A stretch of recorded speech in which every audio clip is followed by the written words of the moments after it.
साथ मैं हूं अनुया यादव। इनकम टैक्स का बोझ घटाने के लिए फर्जी हाउस रेंट रसीद का इस्तेमाल करने वालों की मुश्किलें बढ़ने वाली है। एचआरए पर टैक्स छूट के लिए ऐसे फर्जी बिल देने वालों पर इनकम टैक्स विभाग की नजर है। आईटी अधिकारी ऐसे लोगों से अधिक सबूत की मांग कर सकते हैं। अगर अधिकारी को लगता है कि जमा की गई रसीद नकली है तो वो एग्रीमेंट पेपर, हाउसिंग सोसाइटी की ओर से जारी पत्र, बिजली या पानी के बिल जैसी सबूत मांग सकता है। अगर आप ऐसा नहीं करते हैं तो आपको एचआरए पर मिलने वाले टैक्स छूट खत्म हो जाएगी और आपकी टैक्स लायबिलिटी बढ़ जाएगी। कई लोग अपने पिता के घर में रहते हुए रेंट स्लिप लगा देते हैं और दावा करते हैं कि वो किराएदार हैं। कई बार किराएदार होने पर भी किराए की रकम बढ़ाकर दिखाई जाती है। अभी एचआरए यानी कि हाउस रेंट अलाउंस पर टैक्स छूट के लिए सिर्फ किराए की रसीद जमा करनी होती है। सालाना किराया 1 लाख रुपए से ज्यादा होने पर मकान मालिक का पैन कार्ड देना होता है। मेरे साथ मेरे सहयोगी प्रकाश प्रियदर्शी ज्यादा अपडेट के जुड़ गए हैं। प्रकाश, अगर अब ज्यादा पारदर्शिता यहाँ एचआरए के मामले में आएगी तो कहीं ना कहीं पर उन लोगों के लिए मुश्किलें जरूर होगी जो फर्जी स्लिप, फर्जी रसीद यहाँ पर देते थे, लेकिन सरकार अगर क्लैरिटी इसमें लाती है तो उनके लिए काफी फायदेमंद साबित होगा रेवेन्यू के हिसाब से। जी बिल्कुल, और इस पूरे मसले में एक पारदर्शिता लाने की कोशिश के तहत ही इनकम टैक्स डिपार्टमेंट जो है इन तमाम पहलुओं पर विचार कर रही है। लेकिन सबसे अहम बात यह है कि इसको प्रैक्टिकल तौर पे लागू कैसे किया जाएगा और इस पूरे प्रोसेस में जो आम कंज्यूमर है, जो ऐसे लोग हैं जो रेंट पे रहते हैं लेकिन उनके मकान मालिक की तरफ से उनको पक्की रसीद नहीं मिलती है या फिर जो लीज़ के डॉक्यूमेंट्स हैं वो नहीं दिए जाते हैं। कई बार ऐसा भी होता है कि अगर आप दिल्ली या किसी भी महानगर में रेंट के मकान में रह रहे हैं तो मकान मालिक आपसे बिजली का बिल जो है वो कैश के रूप में लेता है और जॉइंट बिजली का बिल होता है जो कई लोगों का होता है और वो रिसिप्ट आपको नहीं मिलती है। अब सवाल यहाँ पे ये उठता है कि अगर अपनी टैक्स लायबिलिटी को दिखाने के लिए, जो कि जेन्युइन है, अगर किराएदार रिसिप्ट सबमिट करता है और वहाँ पे इनकम टैक्स डिपार्टमेंट को लगता है कि इसके लिए और दूसरे डॉक्यूमेंट्स चाहिए इसको वेरीफाई करने के लिए, और अगर मकान मालिक वो नहीं देता है या अवेलेबल नहीं कराता है, फिर वहाँ पे मुश्किलें बढ़ेंगी। इसलिए सबसे अहम बात ये है कि अगर ट्रांसपेरेंसी लाने की बात की जाए तो अच्छा कदम है, क्योंकि काफ़ी लोग ऐसे भी हैं जो कि एक ही घर में रह रहे हैं। अगर किसी घर में अगर 5 फैमिली मेम्बर रह रहे हैं तो एक आदमी होम लोन पे डिडक्शन का क्लेम करता है और दूसरा आदमी जो है वो उस पर हाउसिंग रेंट में जो एचआरए जो है उस पर डिडक्शन का क्लेम करता है। तो कहीं ना कहीं ये मिसयूज़ उसको किया जाता है। लेकिन जो आम कंज्यूमर है जिसको तमाम तरह की दिक्कतें जो मकान मालिक से उठानी पड़ती हैं ओरिजिनल डॉक्यूमेंट को लेकर, उसमें अगर क्लैरिटी नहीं आती है, जो रेंट एक्ट है उसको सही तरीके से लागू नहीं किया जाता है, तो कैसे आम कंज्यूमर जो है इस परेशानी से निजात पाएगा, ये अहम बात होगी। और इसलिए इसके इम्प्लीमेंटेशन के समय इन तमाम मसलों पे, तमाम पहलुओं पे विचार करना जरूरी होगा। जी बिल्कुल, बहुत बहुत शुक्रिया प्रकाश प्रियदर्शी इस तमाम अपडेट के लिए। और इसी पर हमारी खास पेशकश देखिए आप शाम 6 बजे।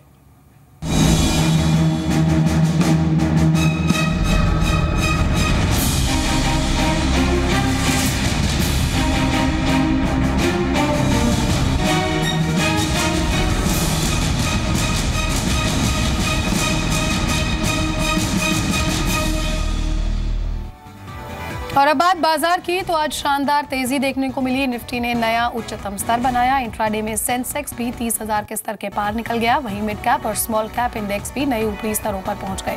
कारोबार खत्म होने पर सेंसेक्स 64 अंक और निफ्टी 27 अंक की बढ़त के साथ बंद हुए। आज के कारोबार में रियल्टी शेयरों में सबसे ज्यादा खरीदारी रही और रियल्टी इंडेक्स करीब 4% की बढ़त के साथ बंद हुआ। Consumer durable, capital goods, telecom और ऑटो शेयरों में भी अच्छी खरीदारी देखने को मिली। आईटी को छोड़कर बीएसई के सभी सेक्टर इंडेक्स हरे निशान में बंद हुए।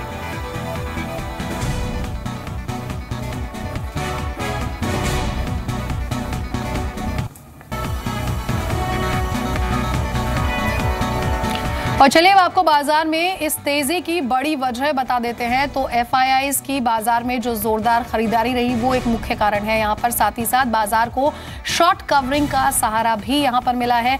निफ्टी के कई शेयर 52 हफ्ते की ऊंचाई पर है। साथ ही साथ आरआईएल का शेयर 1400 रुपए के पार यहाँ पर पहुंच गया है और विदेशी बाजारों से बेहतर संकेत के चलते बाजार में इस तेजी को देखने को मिला। मेरे साथ मेरे सहयोगी रजत है ज्यादा अपडेट के लिए। रजत, क्या कुछ और अपडेट आपके पास है?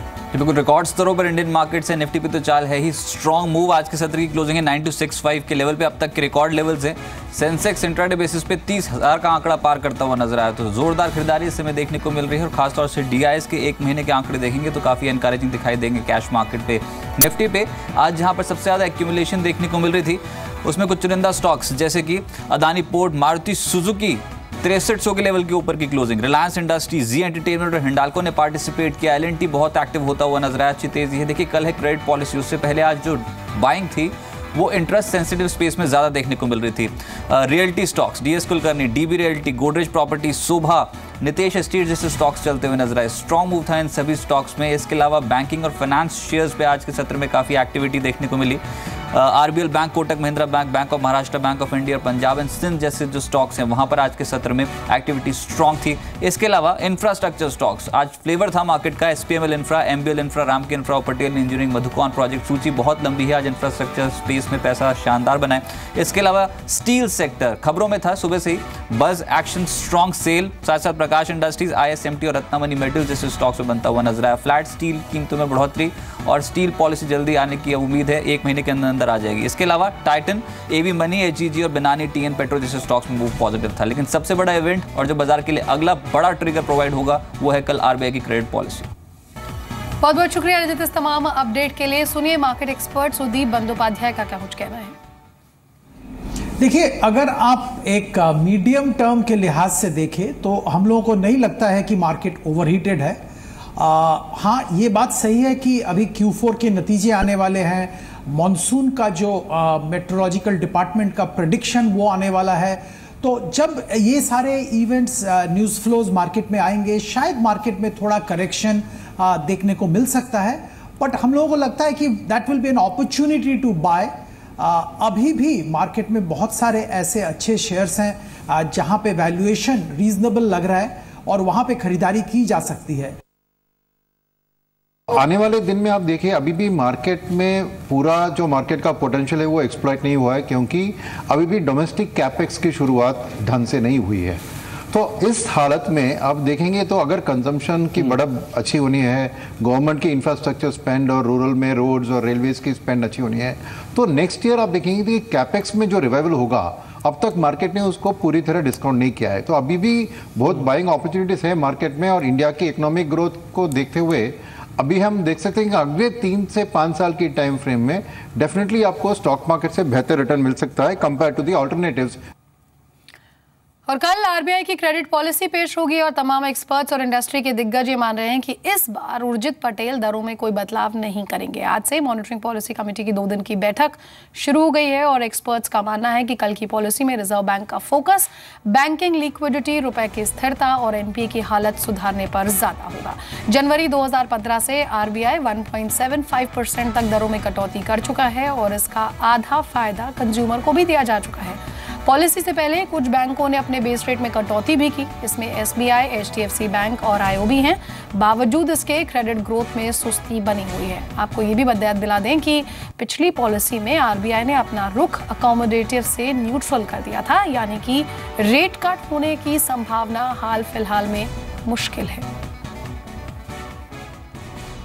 और कल आरबीआई क्रेडिट पॉलिसी का ऐलान करेगा और इससे पहले जी बिजनेस ने एक पोल किया और इस पोल के मुताबिक 80% जानकार मानते हैं कि इस पॉलिसी में ब्याज दरों में कोई बदलाव नहीं होगा, जबकि 20% जानकार मानते हैं कि दरों में कटौती हो सकती है। 80% जानकार मानते हैं कि रेपो रेट में आरबीआई कोई बदलाव नहीं करेगा, जबकि 20% जानकार मानते हैं कि रेपो रेट में 0.25% की कटौती हो सकती है। 60% जानकार मानते हैं कि मार्जिनल स्टैंडिंग फैसिलिटी यानी कि एमएसएफ की दरों में कटौती हो सकती है, जबकि 40% जानकारों को एमएसएफ की दरों में कटौती की कोई उम्मीद नहीं है। 60% जानकारों का मानना है कि बैंकों के क्रेडिट ग्रोथ में सुधार आने में 2 तिमाही का वक्त लग सकता है और इस पॉलिसी में आरबीआई का फोकस महंगाई, जीडीपी ग्रोथ आउटलुक और रुपए की मजबूती पर ज्यादा रहेगा। और आइए सुनते हैं कि बाजार के दिग्गजों और कॉर्पोरेट्स का पॉलिसी से क्या कुछ उम्मीदें हैं।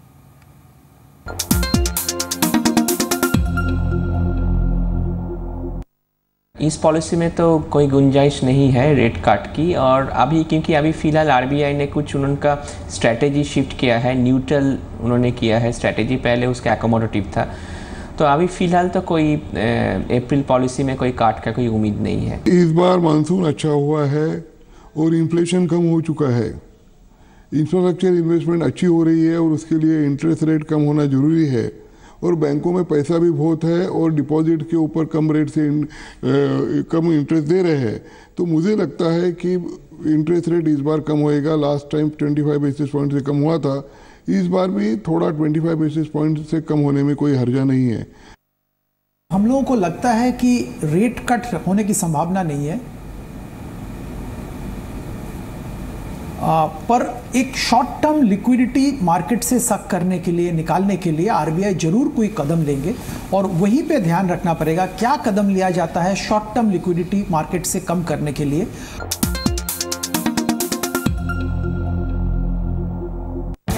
फाइनेंशियल ईयर 2018 की पहली क्रेडिट पॉलिसी, उर्जित पटेल देंगे रेट कटौती का तोहफा या बढ़ती महंगाई फिर बिगाड़ेगी पूरा खेल। क्रेडिट पॉलिसी की खास कवरेज बड़े जानकार और कॉर्पोरेट्स के साथ सिर्फ जी बिजनेस पर।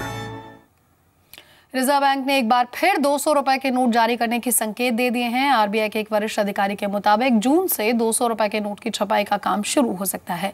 आरबीआई को फिलहाल सरकार की अनुमति का इंतजार है। 8 नवंबर 2016 को 500 और 1000 रुपए के नोट पर बैन लगाने के लिए आरबीआई ने 500 और 2000 रुपए के नए नोट जारी किए थे।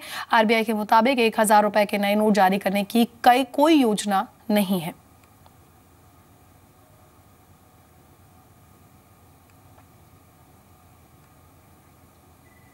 होम डेकोरेशन और बिल्डिंग प्रोडक्ट सप्लाई करने वाली कंपनी शंकरा बिल्डिंग प्रोडक्ट्स की शानदार लिस्टिंग हुई। एनएसई पर कंपनी का शेयर करीब 21% के प्रीमियम के साथ 555 रुपए प्रति शेयर पर लिस्ट हुआ। वहीं बीएसई पर कंपनी का शेयर 460 रुपए के इशू प्राइस के मुकाबले 545 रुपए प्रति शेयर पर लिस्ट हुआ। इंट्राडे में कंपनी के शेयर ने करीब 634 रुपए का उच्चतम स्तर बनाया। कंपनी का आईपीओ 41.9 गुना सब्सक्राइब हुआ था। कंपनी ने इशू के जरिए 345 करोड़ रुपए जुटाए। जुटाई रकम का इस्तेमाल कंपनी कर्ज का भुगतान करने के लिए करेगी। कंपनी के 10 राज्यों में करीब 100 रिटेल स्टोर्स हैं। शंकरा बिल्डिंग के एमडी सुकुमार श्रीनिवास से खास बातचीत की अनुराग शाह ने। शंकरा बिल्डिंग प्रोडक्ट्स की आज बीएसई के ऊपर शानदार लिस्टिंग हुई है और लिस्टिंग के बाद कंपनी के एमडी सुकुमार श्रीनिवास मेरे साथ हैं। सर, सबसे पहले तो आपको शानदार लिस्टिंग के लिए बधाई। क्या सर उम्मीद थी कि इतनी शानदार लिस्टिंग होगी, और अब इस लिस्टिंग के बाद जो आपने पूंजी जुटाई है उसका कहाँ पे आप इस्तेमाल करेंगे? बहुत बहुत धन्यवाद। हम भी बहुत ही I have to thank all the investors कि इतना अच्छा लिस्टिंग हुआ है, एंड वी थैंक एवरीबडी। और जो प्रोसीड्स मिला है इसमें, ये जो प्राइमरी ऑफरिंग जो आया है कंपनी में, largely retire long term high cost debt के लिए जा रहा है। और उत्तर प्रदेश के बाद अब महाराष्ट्र में भी किसानों का कर्ज माफ हो सकता है। महाराष्ट्र के मुख्यमंत्री देवेंद्र फडणवीस ने इसके संकेत दिए हैं। फडणवीस ने विधानसभा में कहा कि उन्होंने राज्य के वित्त सचिव को आदेश दिया कि वो यूपी में हुई कर्ज माफी के बारे में पता लगाएं कि आखिर किस आधार पर ये कर्ज माफी की गई है, इसके लिए पैसा कहां से आएगा और क्या महाराष्ट्र में ये संभव है। दरअसल महाराष्ट्र में भी किसानों पर काफी कर्ज बकाया है और अक्सर राज्य के किसान तंग आकर खुदकुशी कर लेते हैं, जिसके चलते विपक्ष के साथ ही सहयोगी शिवसेना भी लगातार सरकार पर किसानों का कर्ज माफ करने के लिए दबाव बना रही है।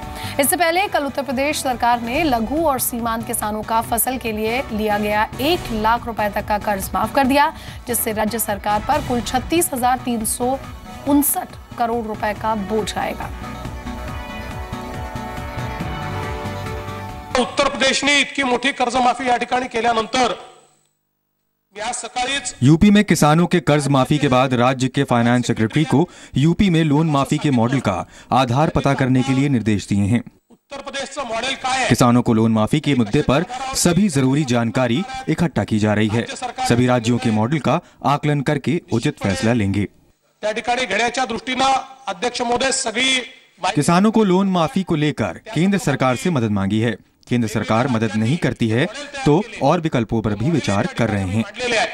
आणि या सभागृहात मी सांगितलं होतं की आम्ही केंद्र सरकारला मदत मागितली आहे, पण समजा केंद्र सरकारकडून मिळाली नाही तर कशाच्या आधारावर करायचं त्याचं प्लॅनिंग देखील आम्ही योग्य प्रकारे करतोय।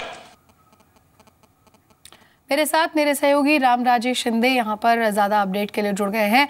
राम, देखा जाए तो यहाँ पर उत्तर प्रदेश में जो किसानों की कर्ज माफ़ी हुई है और जिस तरह से महाराष्ट्र के मुख्यमंत्री ने ये संकेत यहाँ पर दे दिए हैं, कब तक हम उम्मीद ये लगा सकते हैं कि अब महाराष्ट्र के जो किसान हैं उन्हें भी किसी तरह की राहत मिल सकती है? जी बिल्कुल, महाराष्ट्र के मुख्यमंत्री जो देवेंद्र फडणवीस है वो पहली बार ट्रैप में आ गए हैं। इससे पहले उत्तर प्रदेश में जो कर्ज माफ़ी की, कर्ज मुक्ति महाराष्ट्र में उसको कहते हैं, उसके बाद में देवेंद्र फडणवीस के ऊपर अभी प्रेशर बनता गया है और इसी वजह से उनको सदन में, विधानसभा में अब इसका रिप्लाई भी देना पड़ रहा है। उस रिप्लाई में देवेंद्र फडणवीस ने कहा है कि अगर केंद्र सरकार हमें सहयोग नहीं करती है तो हम अलग रास्ता चुनेंगे। इसका मतलब ये है कि केंद्र सरकार किसी भी सहयोग करने के मनस्थिति में नहीं है और सिचुएशन में नहीं है राज्य सरकार को, महाराष्ट्र सरकार को। इसलिए खुद अब महाराष्ट्र सरकार को ही फैसला लेना पड़ेगा। एक महाराष्ट्र के किसानों की अगर बात की जाए तो 30,000 किसान जो है उनका लोन माफ़ करने की इससे पहले घोषणा की गई है, लेकिन वो लोन माफ़ कैसे किया जाए, क्योंकि ये जो टोटल अमाउंट जो है वो 30,000 करोड़ से ज़्यादा अमाउंट है और ये पूरा जो अमाउंट का जो पैसा है वो कहाँ से लाया जाए, ये चिंता मुख्यमंत्री देवेंद्र फडणवीस को जो है वो सता रही है। और योगी के डिसीजन के बाद तो और ये चिंता सता रही है, क्योंकि अपोजिशन और सहयोगी जो शिवसेना है वो अग्रेसर हो चुके। इसमें एक छोटा सा मुद्दा जो है कि जो हमें सूत्रों के हवाले से पता चला है, जो कि बॉन्ड अभी शायद महाराष्ट्र सरकार निकाल सकती है और वो बॉन्ड बेचकर पैसा इकट्ठा कर जो 30,000 करोड़ जो है जो किसानों को देना है, जो कर्जा बकाया करना है, वो पैसा इकट्ठा करके किसानों का कर्जा बकाया कर सकते हैं। ये हमारे सोर्सेज से ये खबर मिली है कि जिस तरह से यूपी में भी बॉन्ड बेचने के लिए ये सरकार आगे आई है, उस तरह से अब महाराष्ट्र सरकार भी ये पहल कर रही है और ये बड़ी बात होगी, क्योंकि महाराष्ट्र सरकार को इस बार अपने खाते से नहीं मिल रहा है, अब उसका बजट भी उतना नहीं है, केंद्र से भी नहीं मिल रहा है, तो बॉन्ड बेचने की तैयारियां भी महाराष्ट्र सरकार कर रही है। इसलिए इससे राहत किसानों को मिलेगी या नहीं ये देखना पड़ेगा। लेकिन अभी तो दिख रहा है कि सहयोगी जो पार्टी में है, शिवसेना भी और अपोजिशन भी, इस वजह से देवेंद्र फडणवीस और बीजेपी महाराष्ट्र सरकार जो है वो ट्रैप में आ गए हैं। बिल्कुल, बहुत बहुत शुक्रिया राम इस तमाम अपडेट को हम तक पहुंचाने के लिए। सुप्रीम कोर्ट ने व्हाट्सएप प्राइवेसी मामले की सुनवाई 5 जजों की संवैधानिक पीठ को सौंप दी है और इससे पहले सुप्रीम कोर्ट ने व्हाट्सएप की प्राइवेसी को लेकर व्हाट्सएप और फेसबुक को एक नोटिस भेजा था। दरअसल सुप्रीम कोर्ट में दायर याचिका में कहा गया कि फेसबुक और व्हाट्सएप पर डेटा सुरक्षित नहीं है और ये देश के संविधान के आर्टिकल 21 का उल्लंघन है। इस मामले की सुनवाई 18 अप्रैल को होगी। व्हाट्सएप की प्राइवेसी पॉलिसी के खिलाफ कर्मण्य सिंह सरीन और श्रेया शेट्टी ने दिल्ली हाई कोर्ट में PIL दाखिल की थी, जिसमें फेसबुक और व्हाट्सएप को पॉलिसी में बदलाव करने को कहा गया था। अर्जी में कहा गया था कि नई पॉलिसी लागू करना यूजर्स की प्राइवेसी का हनन है। हालांकि दिल्ली हाई कोर्ट ने याचिका को खारिज कर दिया था, जिसके बाद मामला सुप्रीम कोर्ट पहुंचा।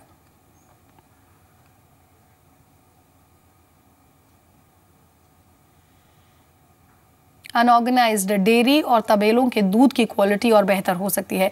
ड्रग रेगुलेटर CDSCO ने जानवरों से ज़्यादा दूध निकालने में इस्तेमाल होने वाले ऑक्सीटोसिन इंजेक्शन के उपयोग पर सख्ती बढ़ाई है। CDSCO ने राज्यों के ड्रग रेगुलेटर से कहा कि वो ऑक्सीटोसिन नाम के इंजेक्शन के प्रोडक्शन, डिस्ट्रीब्यूशन और बिक्री पर निगरानी बढ़ाए। राज्यों के ड्रग कंट्रोलर्स से कहा कि वो 1 महीने में उन सभी प्लांट्स का दौरा करें जो ये दवा बनाती है। उन कंपनियों की खासतौर पर जांच को भी कहा गया कि जिनका ऑक्सीटोसिन बनाने का लाइसेंस रद्द हो चुका है। नियम न मानने वाली कंपनियों को प्रोडक्शन बंद करने का भी निर्देश है। ऑक्सीटोसिन इंजेक्शन का गायों या भैंसों पर अधिक इस्तेमाल से इनके दूध का सेवन करने वालों पर भी बुरा असर पड़ सकता है। अगर आप शिमला घूमने का मन बना रहे हैं तो आपके लिए अच्छी खबर है। मोदी सरकार फिर से शिमला से नियमित हवाई उड़ानें शुरू करने जा रही हैं। हमें मिली एक्सक्लूसिव जानकारी के मुताबिक अप्रैल के अंत तक शिमला से कमर्शियल हवाई उड़ानें नियमित रूप से शुरू हो जाएंगी और इसे लेकर ट्रायल रन भी शुरू हो गया है। सूत्रों के मुताबिक एयर इंडिया की रीजनल सब्सिडरी अलायंस एयर ने मंगलवार को शिमला एयरपोर्ट पर ट्रायल लैंडिंग भी की। अलायंस एयर के CEO CS सुब्बई ने कहा कि वो शिमला एयरपोर्ट से उड़ान के लिए तैयार हैं, बस फाइनल अप्रूवल का इंतजार है। हम आपको बता दें कि साल 2012 से ही शिमला एयरपोर्ट से नियमित हवाई उड़ानें बंद हैं, जिससे टूरिज्म को भारी नुकसान हुआ है।